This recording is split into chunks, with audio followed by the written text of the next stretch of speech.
it's a minority of MPs. Or even people who are not MPs, like Zach Palantir, who have campaigned very hard against Palantir. And I think it boils down to two objections that they have to us. One is the fact that we work in America, and specifically for the Trump administration. And the second is that we work in Israel. Right. And that's what this is really about. You think it's just about them? It's not about any comments anyone has made. It's about your role with the Trump administration and the fact that you do work in Israel. Yes. You think that's all it is? Yes. Welcome to Louis Mosley, head of Palantir's business in the UK and Europe. Hello, Louis. Hello.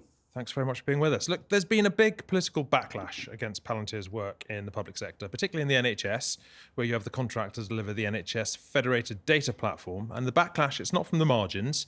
I want to start with the Commons Science, Innovation and Technology Committee. This is what they said in June. You gave evidence to this committee. They said, and it's quite a long quote, of the small number of technology providers that the UK public sector relies upon, Palantir concerns us most.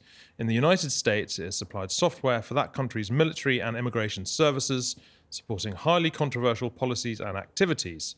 Its co-founder has criticised the concept of a national health service, and the company has issued a manifesto that makes explicitly political arguments, undermining what the head of their UK and European business told us. That's you. In the UK, Palantir has increased its presence across the public sector despite this clear mismatch with UK values. Now, we'll get into some of those specific claims in a minute, but do you accept that those are the conclusions of a cross-party group of MPs who held 5 sessions, who took evidence from expert voices? It's a serious piece of work that has to be taken seriously.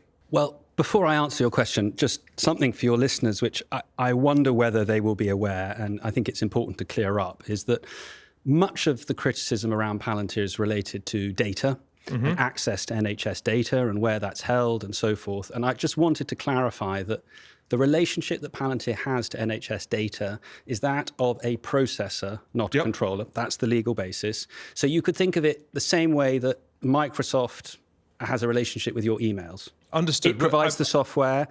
It doesn't read your emails. I have many questions about data. I promise we'll come on to data in time. Specifically on the criticisms of the committee that I just mentioned. Do you take these criticisms seriously? Of course. I mean, these are two House of Commons select committees, staffed with members of Parliament from across party.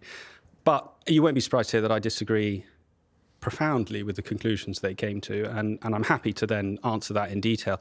If we take the Science Technology Committee first, I think you had the chair on this show, actually, and you asked her a question about whether Palantir was comparable to a Chinese company and therefore posed a national security risk.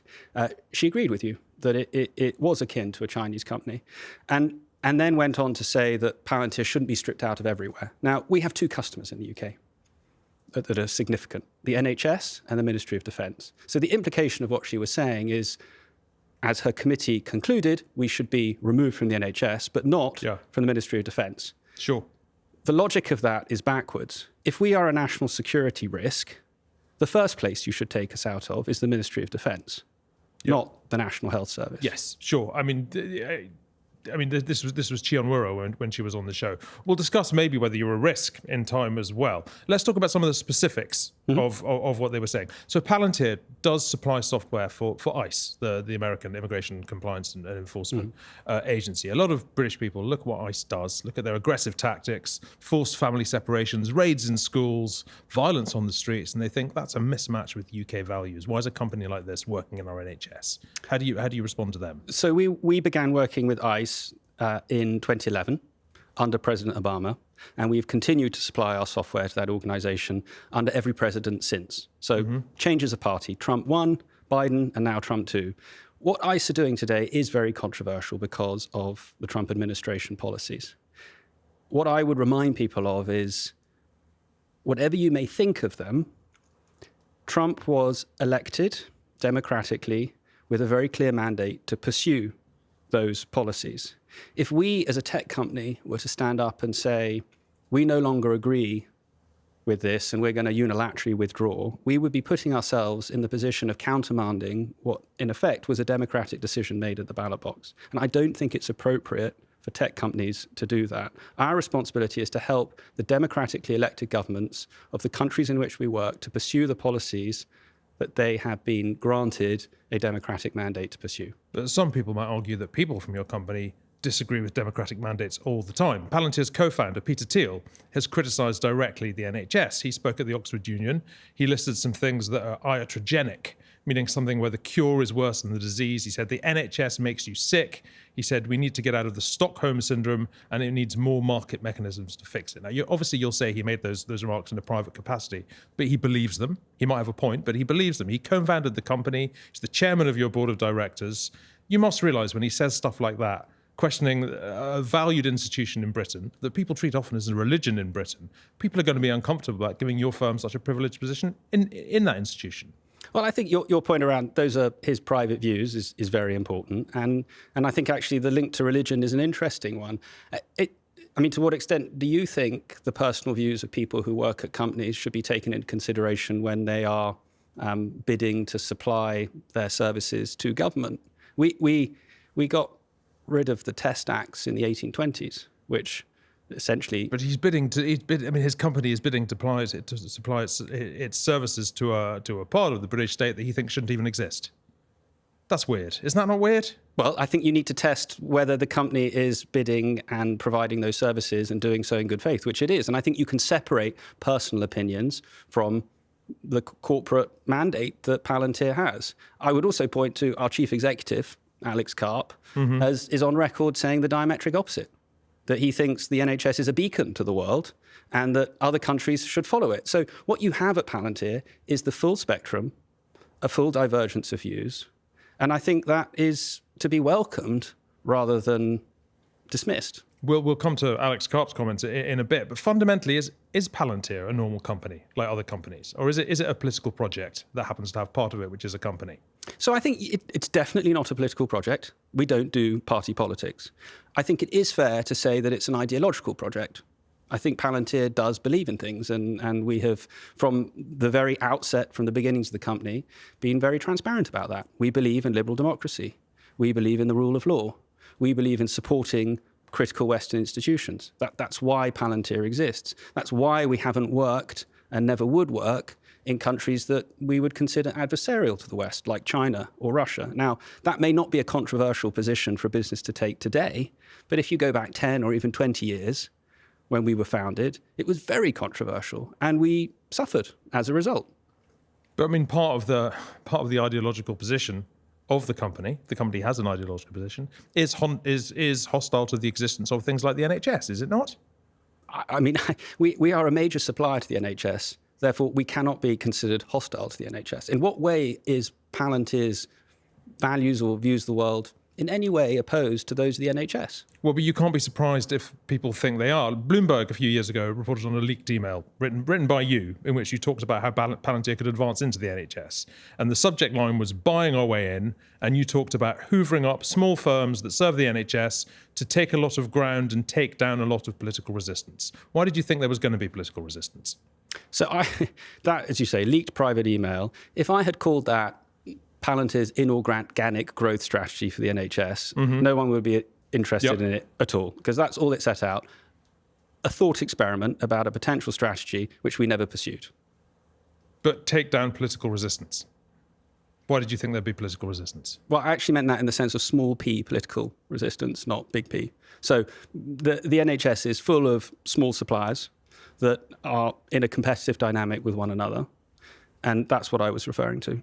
Okay, but so the plan was basically to become so vital to the running of the NHS that it was impossible to get rid of you, which is effectively what your company has tried to do, is it not? I don't think that's what I said, is it? It sounds like what you said. What did you say, if not that? What did you mean, if not that? I wanted the company to become a significant supplier to the NHS. There's nothing about becoming indispensable to the NHS, nothing about not being able to be ripped out of the NHS. All of those things we can go into lots of detail about, but they're all possible. The small p political resistance from whom? Competition. That's not about party politics. That's about local competition. That sounds like business resistance rather than political resistance. Yes, business resistance, yeah.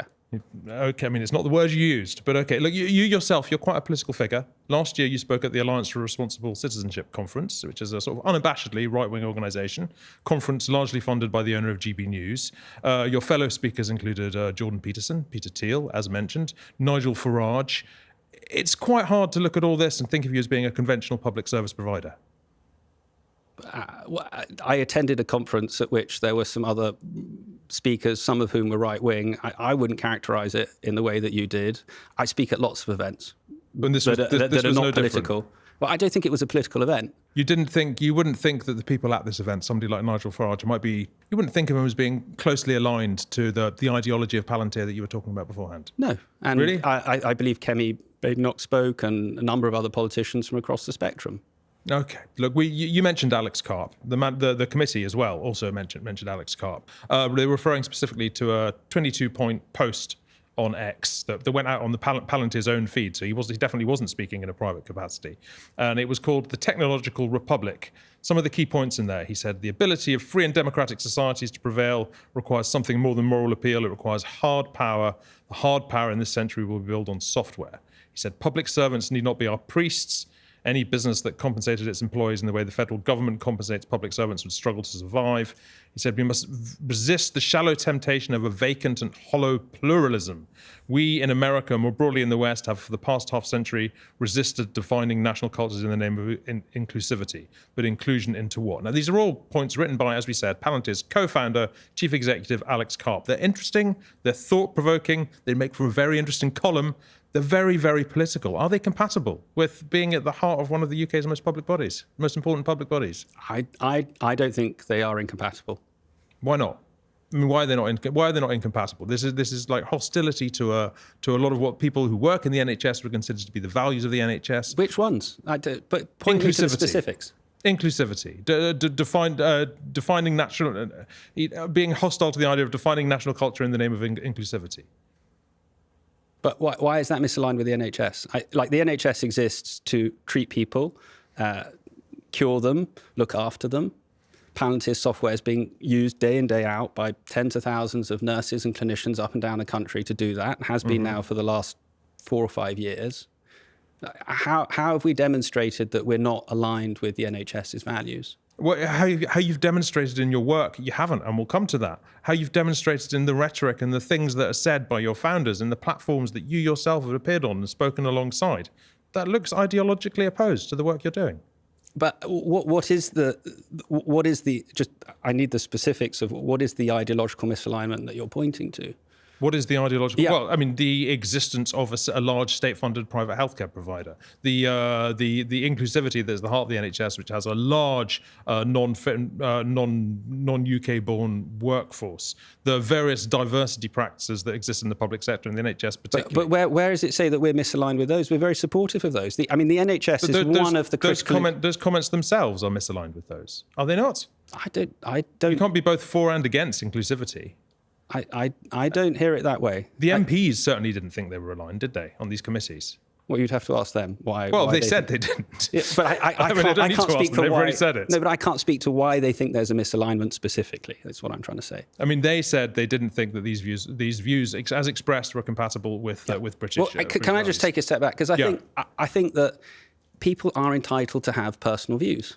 Yes. And that's the realm in which But these weren't personal views. These went out on Palantir's company But that is the realm. account. That is where politics sits. It's the realm of personal views. Now, it doesn't belong in procurement decisions, for example. So the way that we do procurement in this country is we look at things like value for money, performance, quality. Mm-hmm.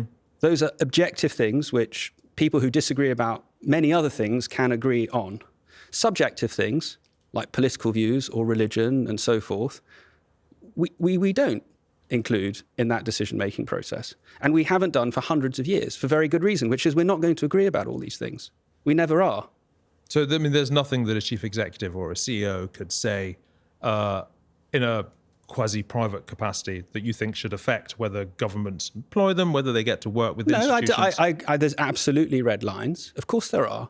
But they're not here. But I would ask, where are they here? What lines have been crossed? Okay, so the committee formally recommended that the government exercise the break clause in the Federated Data Platform contract in February next year. Just for our listeners who might be struggling to keep up with some of the jargon here, because God knows I am, most of our listeners will use the NHS. Explain to us what impact that would have if they did that. So if the break clause were triggered, and this actually gets to the Health Select Committee report, which recommended, along with the Science and Technology, that they they used that break clause and bring the contract to an end in February, March of next year. In the Health Select Committee, they said Palantir is not the only show in town. But they didn't name what the alternative was. You rightly asked Chi Onowara when she was on your show, what is the alternative? Yeah. She couldn't name it. Sure. So that's my question to them is, OK, cancel Palantir, but what are you going to use instead? What impact would that have? Well, that would have a major impact on now 85% of trusts have the software. If you take, for example, the inpatient tool that they use, which is for scheduling operations, there are 41 trusts that use that. Since they have started using that, 110,000 people have been able to get an operation which they might not otherwise have been able to have. Then if you go right down to sort of individual level, that's almost 5,000 extra operations in Bolton, for example. So you'd be switching off that capability. It would impact the effectiveness and the efficiency of the NHS frontline, I think, in a very material way. The Economist not that long ago suggested that trusts that use your systems have in fact not cut delays any faster than trusts that don't. So that's the NHS were asked to caveat that statistic.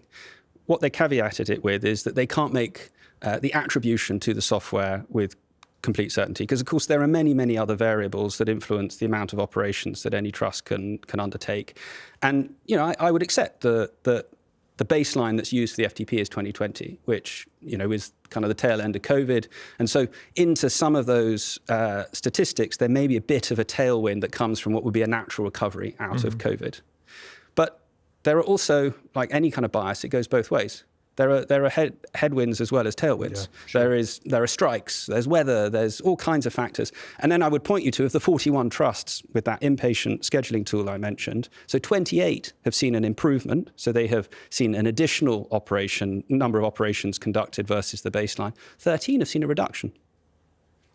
If your big defense is you have to use us because we're the only game in town and anything else would be worse. Earlier on, I asked you whether Palantir's strategy had been to make itself so indispensable in the NHS that it could basically, it's not quite how I phrased it, but so that it could basically get away with anything. Is your point that remarks like those made by Peter Thiel, by Alex Karp, people just need to lump them because the service is so good it's going to cost them if they use it? No. Listen, look, if indispensability means more people are getting diagnosed with cancer inside the 28-day requirement, if more people are getting operations than otherwise, people are getting discharged faster from hospital, surely that's a good thing.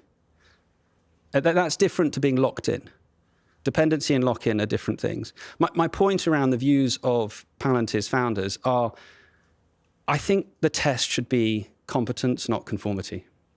It is, does this thing work? Not, do we think that individuals connected with the business have political views or religious views or whatever it might be that are aligned with what our view of orthodox is? Right. Look, turning to the committee that you mentioned there, the Health and Social Care Committee, they wrote to the government in July and they said, this is the quote, "There is serious mistrust of the Palantir-created federal data platform among both the general public and the medical profession." And they also recommended not extending your contract.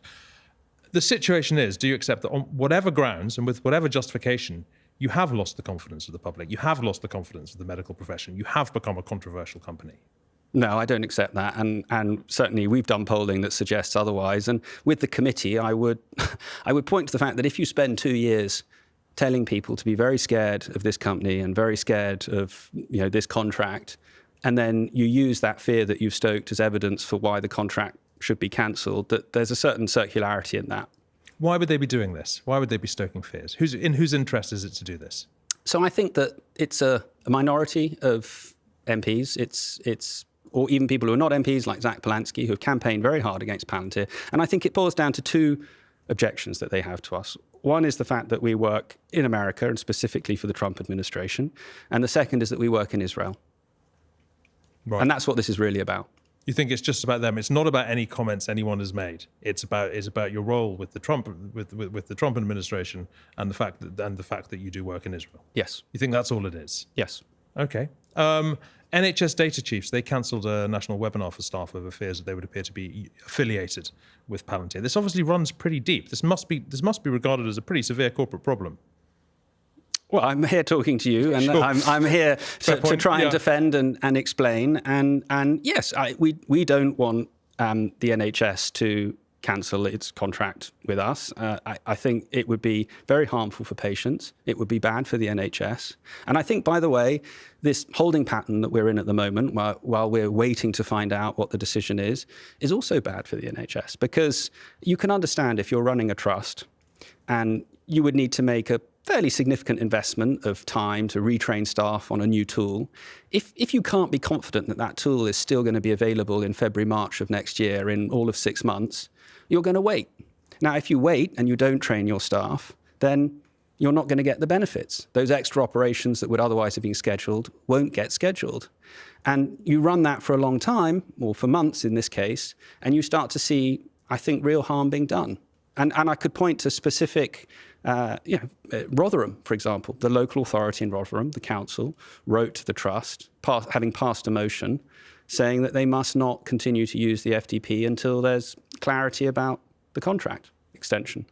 Of your critics among the political class, some of them indeed are people like Zach Palantir, people like the Green Party, even people like the Lib Dems. You can understand that could be a reflexive antipathy to a company that, as you say, works with the Trump government, works in Israel. There's also people like David Davis, who are very worried about your role just being affiliated with big data, I suppose. This does seem to cut across the political class. It doesn't seem to. It's not just a sort of lefty thing.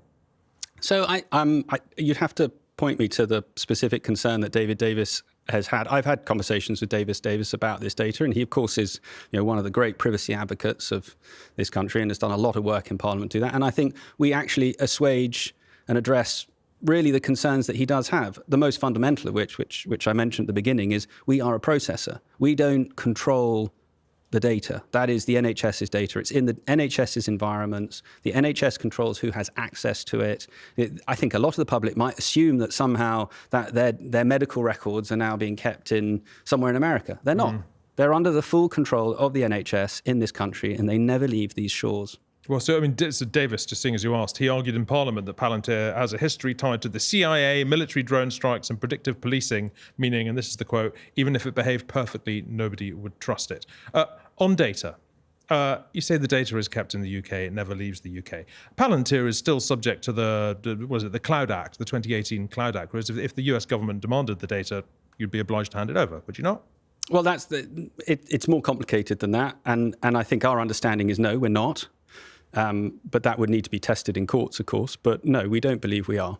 Okay. We're not a cloud provider is the key point. Understood. Andy Burnham, then, he has to make a decision about whether to activate this break clause. And he's promised to use the power of government to back British business. Civil servants have been told to use national security exemptions for contracts in 4 areas, including AI, to strengthen UK resilience. It sounds a bit like the writing's on the wall for you guys. We'll have to wait and see what decision the Prime Minister makes. I think we are. Look, this is as bad as the FTP is ever going to look. We're only 2 years into the contract. We're right at the beginning of what is a 7-year program to fix what actually is a 10-year plan the NHS has to fix its technology estate, which is problem that's been bedeviling the NHS for 25 years or more. We've had multiple failed attempts costing billions of pounds to fix this. The NHS is finally starting to fix this with Palantir's help. We are already accumulating benefits, very significant, like I mentioned, 110,000 extra operations and so forth. Those benefits will accumulate much faster and to a much greater extent over the coming years if that contract is extended. And I think that will make a real difference to tens, if not hundreds, if not millions of people's lives around this country in the coming years. And so I very much hope the Prime Minister will decide to extend the contract. If he doesn't, if he pushes the big red button and kicks Palantir out of the NHS, and you say you can't be replaced, that sounds pretty dire for patients. I didn't say we couldn't be replaced. I said I'd like to hear what the alternative is. Who would you replace you with? Well, that's really not for me to say, but I think it's incumbent on politicians who are calling for our contract to be replaced, to our contract to be ended, to explain what the alternative is. Otherwise, frankly, they're playing politics with patients. This is going to affect patients, and I think it's therefore irresponsible to call for a contract to be terminated if you haven't got and haven't laid out what your alternative plan is. Hey, look, it seems to me you've been an efficient and useful company for the NHS. Most people who I speak to who studied the NHS say so. And yet your role is now very much in doubt because of the political activities of your senior people, of people like Peter Thiel, of people like Alex Karp, of perhaps your own miscalculation in appearing on a stage at a conference like that. This kind of stuff has really damaged you. Because of that, the British political class, bits of the British political class, have very much taken against you because of these political activities that are not core to your business activities. It seems a bit like you've kind of shot yourself in the foot here. Actually, I don't accept that. I mean, this is the first time anyone has ever mentioned this conference that I spoke at, and that somehow having tarnished our reputation. I understand that not everyone does great research. Well, fair enough, and you might find that particularly disturbing for some reason. But honestly, I have not heard that from anyone before. I talk at many public events. Never mind your own role. Peter Thiel, Alex Karp. The committee themselves said that their activities, their words, their rhetoric had gone against what you told them. They've left you hanging. Have they not? I disagree with the committee's interpretation that there's a discrepancy there. I think they are entitled to have their own personal and private views about politics. Let me ask that question in another way then. If Palantir does lose these various contracts with dire implications, so you say, and I think you probably make a decent case for the NHS. This will not have happened because of the work they have done. This will happen because of the politics that senior figures have expressed. That sounds like the decision to express those politics was a terrible miscalculation. I think about this from the patient point of view, and I think if you were to look someone in the eye and tell them that they're going to have to wait an extra year for their hip operation because someone connected with a company that provides the scheduling software said something that an MP disagrees. The company. It's not someone connected. Fine. The chairman said something that an MP in Parliament disagrees with. Then I think they think you'd gone mad. They think you've gone completely mad. Why do these individuals' views have to affect whether I get treated by the NHS on time, efficiently, and so forth? I just don't see, like I said, we have spent hundreds of years separating procurement decisions from politics. We got rid of the Test Acts in the 1820s for this reason, when you used to ask everyone, are you an Anglican? And if you weren't an Anglican, you couldn't participate in public life. You couldn't be a supplier to government. There's a reason we have separated these things. Now, Peter Thiel, Alex Karp, yes, they're outspoken.